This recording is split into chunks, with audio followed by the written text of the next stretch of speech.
Guys আমার husband নেই বলে তাই আমাকে লোকে কত অপমান করতে পারে, তার জন্য কেউ আমার এখন সব পর হয়ে গেছে।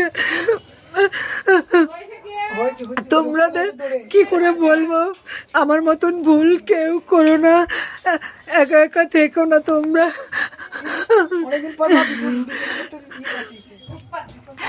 অনেক অসহায় পড়েছি আমি, অনেক অসহায় পড়েছি ফ্রেন্ডস। ঠিক আছে ফ্রেন্ডস, আমি আর পাচ্ছি না কথা বলতে। আমাকে আমাকে একটুখানি তোমরা যদি পারো একটুখানি সাবস্ক্রাইব করে দিও। আমি নিজের পায়ে দাঁড়াতে চাই, নিজের পায়ে আমি দাঁড়াতে চাই ফ্রেন্ড। আমি সবাইকে ইয়ে করতে পারি, যদি পারো একটু সাবস্ক্রাইব করে দিও আমাকে। আমি ইউটিউবার হতে চাই বড়।